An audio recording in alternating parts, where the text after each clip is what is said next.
2 Kings chapter 7. Then Elisha said, Hear ye the word of the Lord. Thus saith the Lord, Tomorrow, about this time, shall a measure of fine flour be sold for a shekel, and 2 measures of barley for a shekel, in the gate of Samaria. Then a Lord on whose hand the king leaned answered the man of God and said, Behold, if the Lord would make windows in heaven, might this thing be? And he said, Behold, thou shalt see it with thine eyes, but shalt not eat thereof.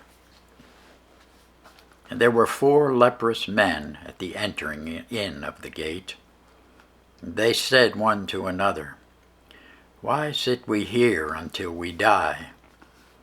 If we say, We will enter into the city, then the famine is in the city.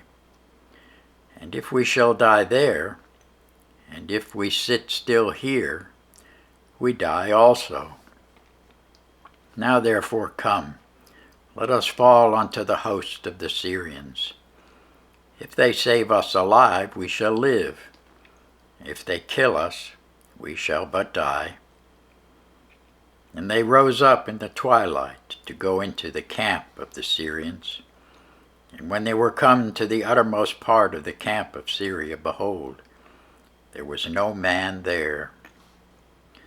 For the Lord had made the host of the Syrians to hear a noise of chariots and a noise of horses, even the noise of a great host. And they said one to another, Lo, the king of Israel hath hired against us the kings of the Hittites, and the kings of the Egyptians to come upon us. Wherefore they arose and fled in the twilight, and left their tents and their horses and their asses, even the camp as it was, and fled for their life. And when these lepers came to the uttermost part of the camp, they went into one tent, and did eat and drink, and carried thence silver and gold and raiment, and went and hid it, and came again, and entered into another tent, and carried thence also, and went and hid it. Then they said one to another, We do not well. This day is a day of good tidings, and we hold our peace. If we tarry till the morning light, some mischief will come upon us. Now therefore come, that we may go and tell the king's household. So they came and called unto the porter of the city, and they told them, saying, We came to the camp of the Syrians, and behold, there was no man there, neither voice of man, but horses tied and asses tied, and the tents as they were. And he called the porters, and they told it to the king's house within. And the king arose in the night, and said unto his servants, I will now shew you what the Syrians have done to us. They know that we be hungry. Therefore are they gone out of the camp to hide themselves in the field, saying, When they come out of the city, we shall catch them alive and get into the city. And one of his servants answered and said, Let some take, I pray thee, 5 of the horses that remain, which are left in the city. Behold, they are all, as all the multitude of Israel that are left in it. Behold, I say they are even as all the multitude of the Israelites that are consumed. And let us send and see. They took therefore 2 chariot horses, and the king sent after the host of the Syrians, saying, Go and see.